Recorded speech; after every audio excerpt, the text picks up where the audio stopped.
stolen by Bubachuk. Bubachuk, it's showtime. Cole and Bob Hintz coming to you from Holland Hall.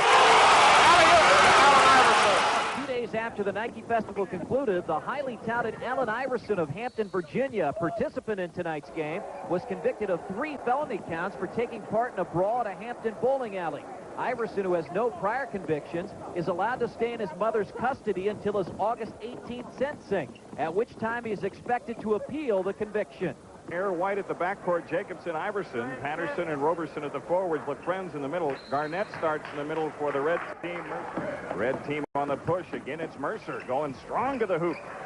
Hey, just give him the ball and get out of the way, huh? Tell you what, Mercer with 4 of their 6 and a 4-point lead for the Nike Force Red. On-screen roll, good play to LaFrenz.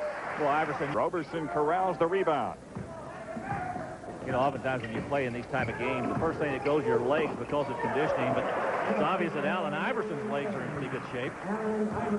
Scoop shot by Iverson draws him even. With the grab down below. That'll be his second. Getting to the goal is no problem for Iverson. Watch the speed, the electrifying bounce to ecstasy. And now a little bit of a reverse. I'd give him a 10. That's a point guard, folks. That is an incredible turn and get the yoke off your brow. That is Dick Vitale, and I mentioned... Well, Bob, can be tough guarding.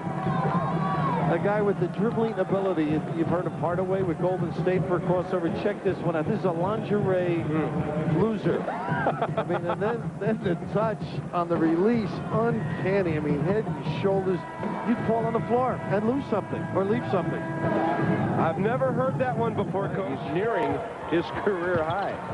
Look at him hanging. Look at him score. That's 30. All that stuff as he continues to amaze. Simon thinks he's got support. He out-jumps Joe McClain for an affectionate kiss for Allen. But that's the way he does it, and you can't argue with the success. Oh, is that deep? Nichols! Oh, come on, back in where it's warm, Dury. He's got 2 threes tonight. Home run. Miles Simon in the air, and Iverson breaks up the pass. They had him, and then it extended, but right here, everybody up. Arizona has pulled the string, but vision on the quarterback, that's what they tell you. Read his eyeballs. Wednesday. And they got to clear out. Iverson around Simon, under Davis, and Iverson milked every foot out of that floor he could get. Boubacar Al with the basket, his second of the... At home.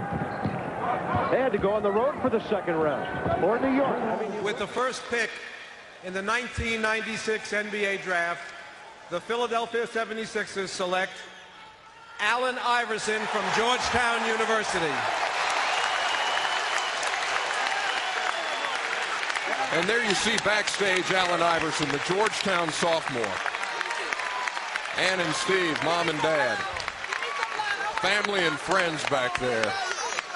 And what a tremendous moment that is for a kid.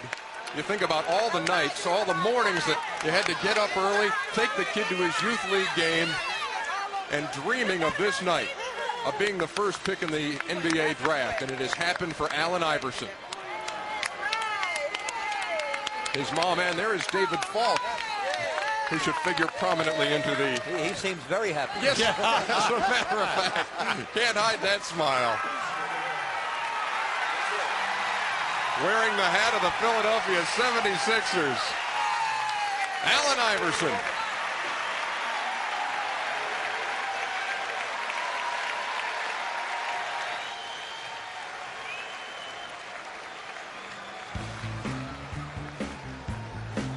And let's talk a little bit about the first pick by the Philadelphia 76ers, an even 6 foot, 167 pounds, and as quick as you can possibly want out of a player about to go into the NBA. Allen Iverson led the Big East in scoring with 25 points a game and in steals with better than 3 a contest. He was consensus All-American.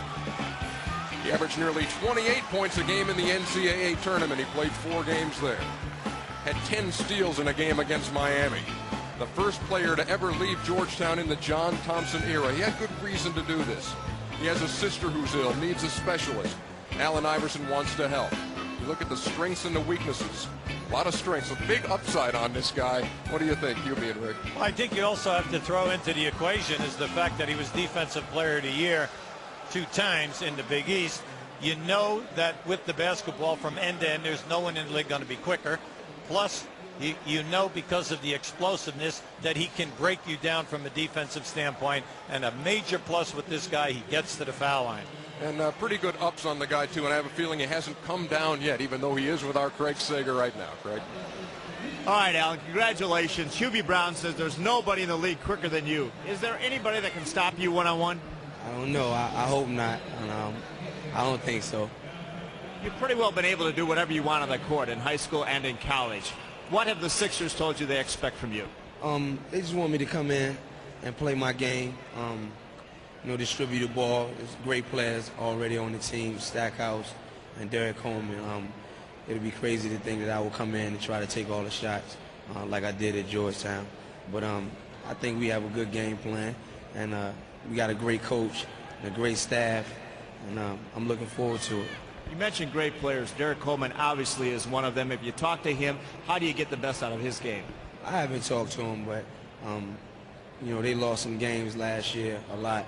And I know they want to just dig deep down inside and bring everything out that they got and win some games. And all I want to do is win. And that whole staff and the organization, they just want to win.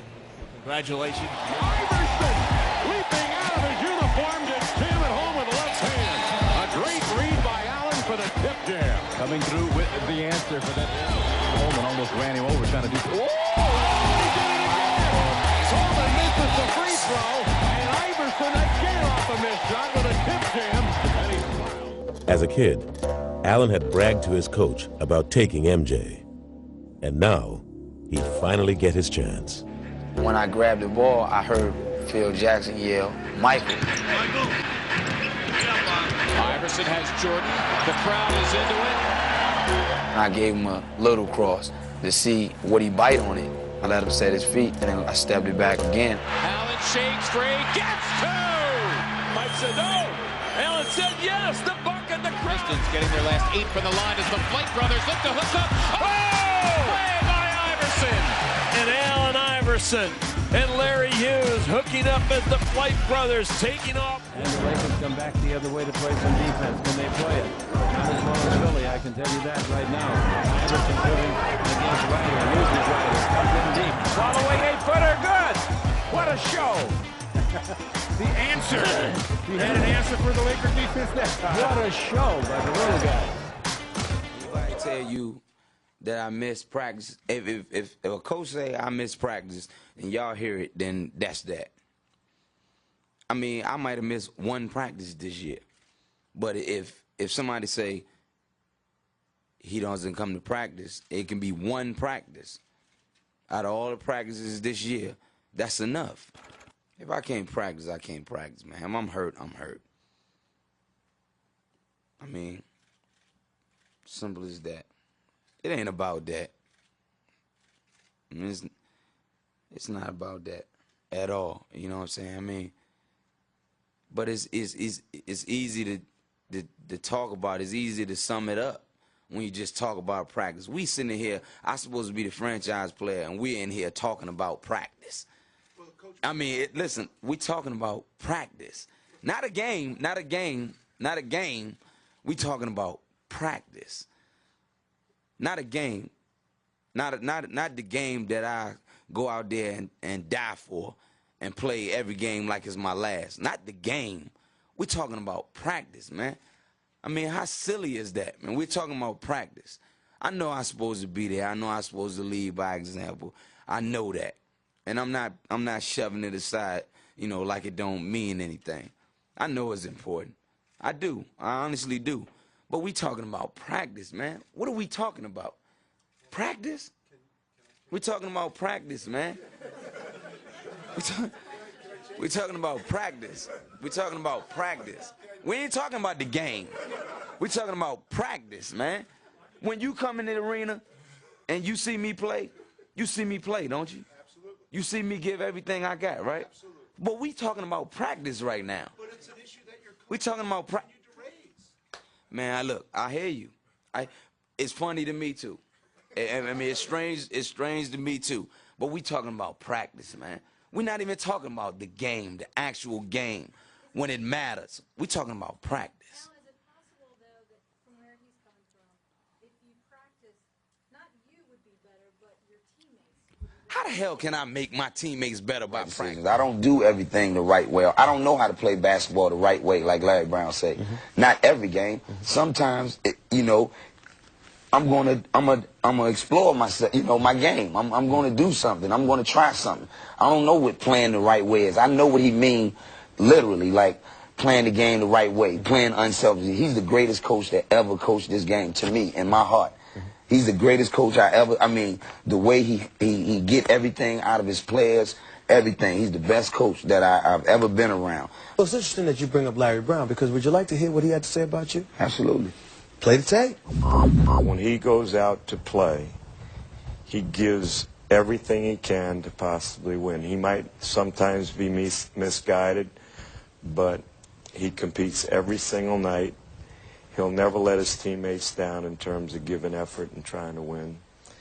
And I love him for that. I wish that he realized when kids watch that, they're not seeing the real side of him. You know, he could have the greatest effect on kids of any athlete that I have ever been associated with. I see tears welling in your eyes, my man. Why? Nah, I got a lot of respect for him. I love him. I mean, he taught me a lot. Like, he taught me a lot. Like, I learned a lot. I learned, you know, that you ain't always right, you know, and just because somebody disciplining you, you know, that don't mean they don't love you, you know. I mean, they trying to get you to get right. They trying to get you to the point you're at right now. Were there times in your career that, regardless of your respect for him, did you ever feel, it almost came across as if sometimes you felt victimized by him in the process of him trying to teach you? Yeah. He always said that you felt victimized by him, and he didn't just look at himself as a coach to you, but also like a father figure to you. What's your response to that? I didn't know. I didn't know nothing, man. You know what I'm saying? I'm blessed with what God gave me. He gave me a talent, man. When I came to this league, the talent that he gave me, people wanted me to be 35 years old right then. Like, this guy with all this talent, this guy who, you know, that has the effect on all of these people in the world like this, we want him to be this way. Well, I didn't want to be that. You know what I mean? What did you want to be? Me. And who is you? A human, man. Somebody that bleeds, somebody that cry, somebody that make mistakes, somebody that, I mean, I'm real, just like everybody else, man. I'm human, man. I'm not perfect. I'm not perfect. I'm not even 50% perfect. You feel me? I mean, I'm human, man. I made mistakes along the way, man. I've been to jail 3 times, man. And not saying that I did what they said I did, but in those situations, it called for me to go to jail. In those situations, like for my actions, for my part on everything, I deserve to be exactly where I was at every time that I went.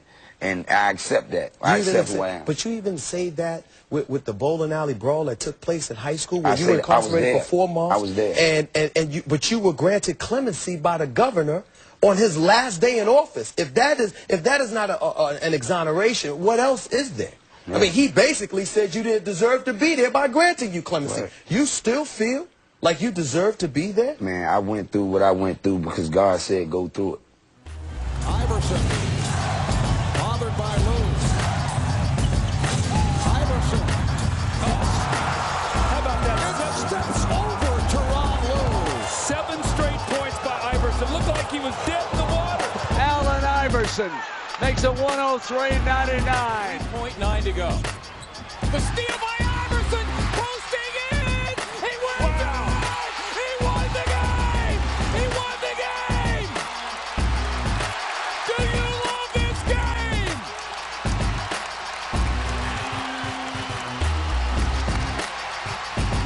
Snow looks to drive, pulls up in the paint. Too strong. No, Allen Iverson. Are you kidding me? Wow. Oh, that's a point guard, folks. Unbelievable. Iverson now with it for Denver. Got fouled and and one. Wow. That's knowing how to play. Allen Iverson was getting ready to pass the ball, and Anthony Carter in the corner wide open. Heard the whistle and immediately got the ball up. Vaughn, a good perimeter defender on Iverson. And Iverson gets his first shot to go in tonight. He's hit those free throws while we were away with Ernie, and hits a shot right there, so he's hit 2 in a row from the field. Here's Iverson. He's struggling for the field. Drives inside on Parker and on Finley. And now Iverson has gone 3 of 9. He has 10 in the game, 8 in the quarter. He's hit 3 consecutive shots. Allen Iverson's hit 4 consecutive shots. Iverson is 4 of 10. He got Bowen off his balance and hits the shot. Iverson over Bowen. Right as the shot clock buzzer was going off. Look at the slashing move by Iverson inside for 2. He's fearless. And over Parker, a 3 by Allen Iverson. Iverson with Vaughn backpedaling and gave Iverson that room. He fell away nicely. As Iverson slides in for his 27th point, that is a game high.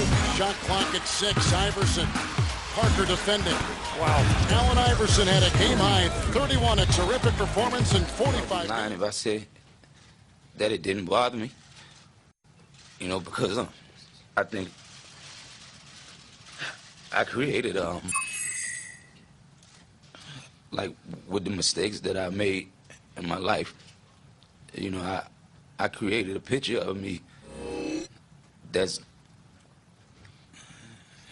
is not me. You know, I did a lot of things when I was young that I'm not proud of, but I think, you know, those things helped me to be the man that I am now. And, you know, the last couple of years has just been hell because, you know, all I want to do is play basketball and, you know, help the guys that I play with. If I couldn't play basketball at the level that I'm accustomed to, then I wouldn't have made the decision.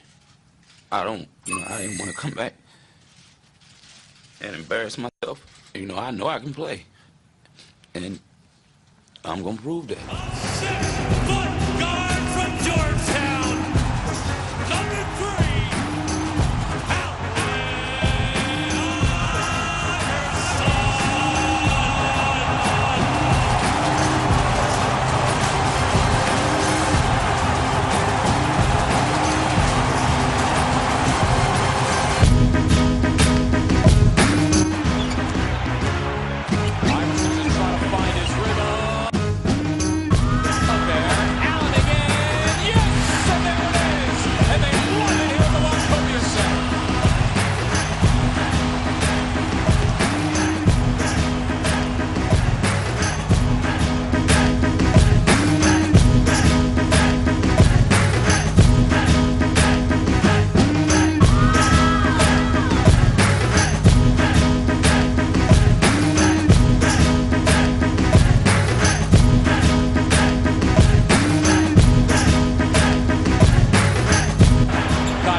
Everybody know why we're here. I'm formally announcing my retirement from basketball.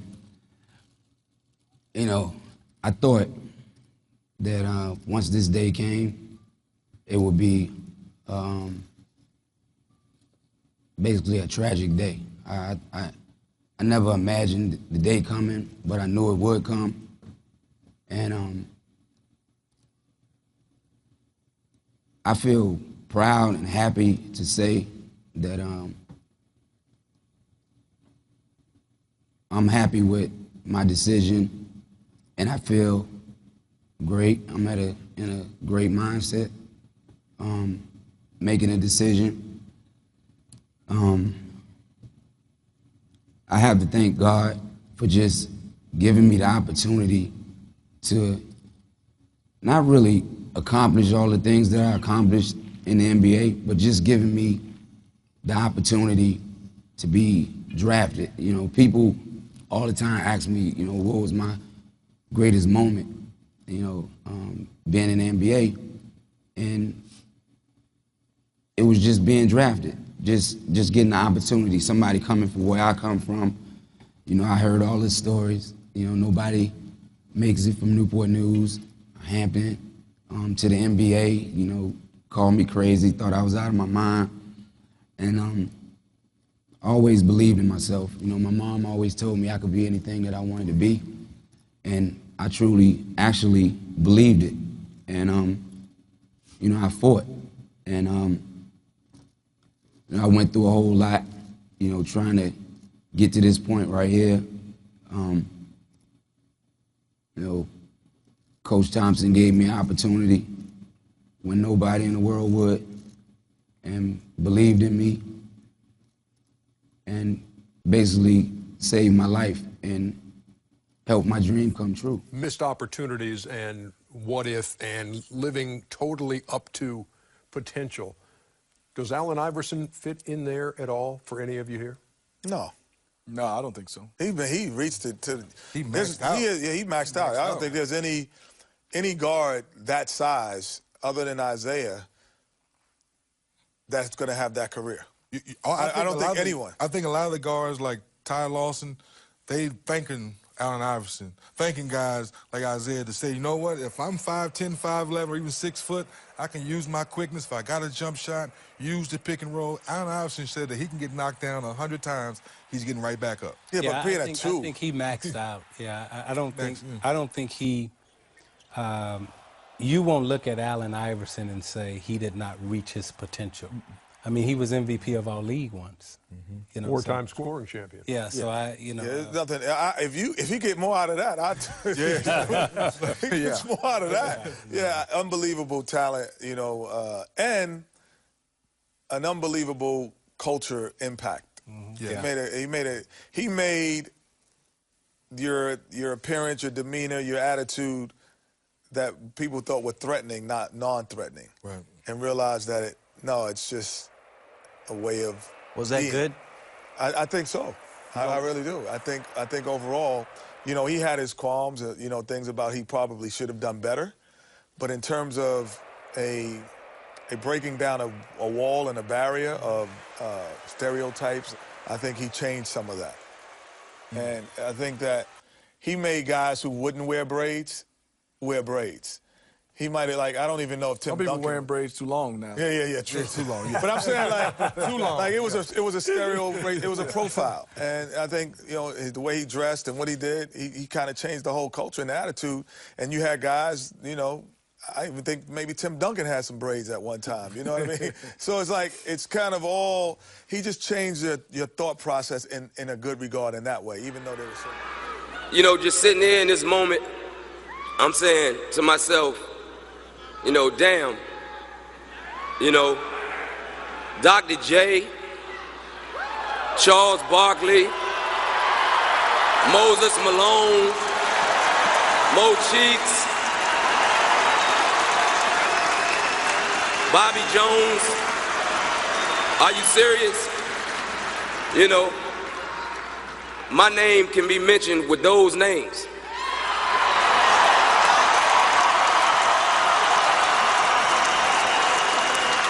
So, y'all have to show me the fool that says dreams don't come true. Because they do. I love you, Philadelphia.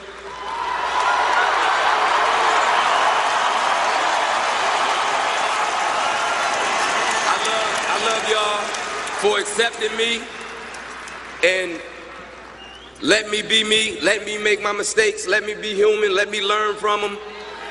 Just embracing me and making this my home forever.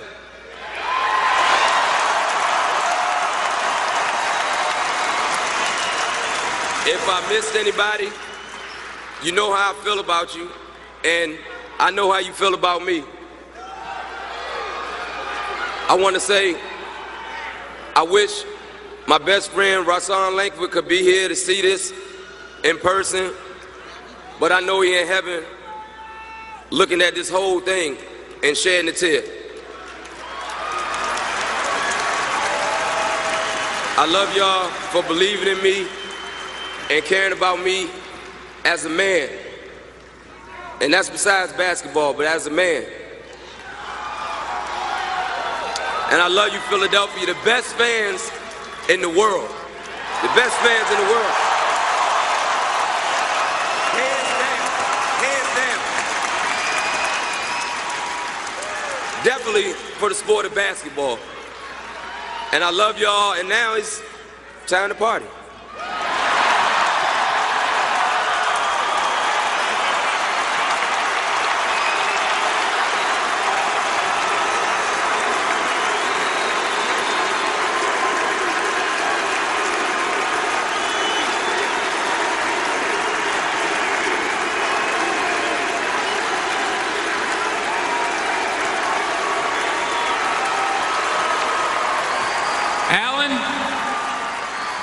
Please bring your family over. Josh Harris, David Blitzer, we still got a little more work to do.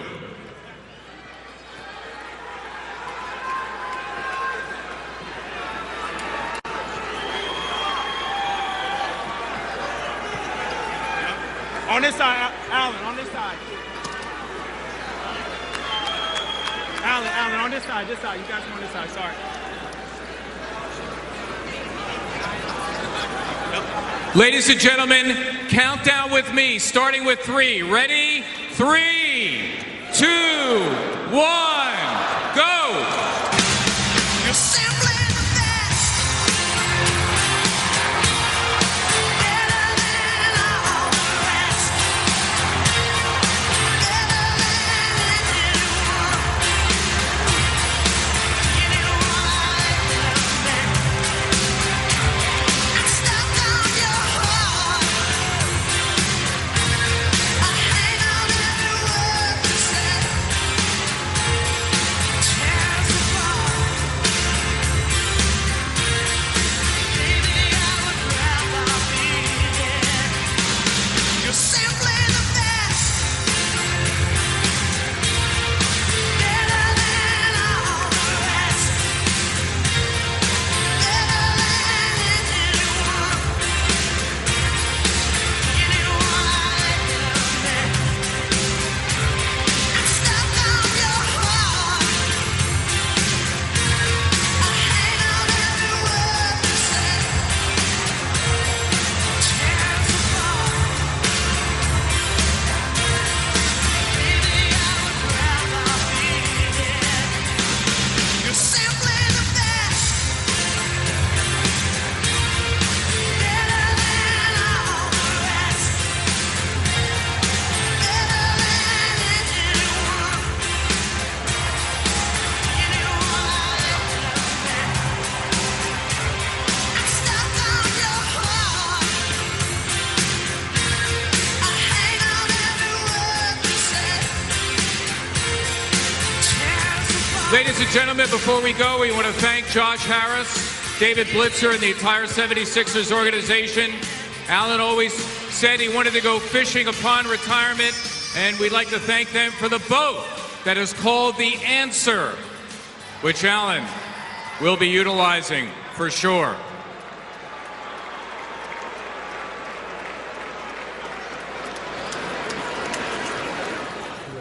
So my mother told me, just make them remember your name. Like we remember this guy's name. Speaking of remembering names. Hey, what's up, Chuck? How you doing, man? Man, look, come people tell me that I was the next Zeke. Like they compared me to you. You know how that make me feel, man? Do you know how that make me feel? No, tell us. I don't have no words for it. I mean, to be compared to you, like, man, I did something right in my life, man. You know what I mean? You've done a lot of things right, and I'm standing here with two game changers, two people who have changed the culture. He changed the game like me. Oh yeah, he changed the game like as a big man. I changed the game as a guard, right? Oh yeah. When you said it, no, definitely. Well, in the eras that y'all was playing, you was definitely the most dominant big man, and you was the most dominant little man. And rule changes for you, rule changes for Shaq. Now y'all both going into the Hall of Fame at the same time. How they change the rules for you? They allowed the double and the triple. They allowed the legal defense and all that stuff. And the hacker whatever. Okay. And then my thing, I felt like, where did a zone come from in the NBA? Right. Yeah, they ain't supposed to play. Yeah, right. I know, right? What's up, Mike?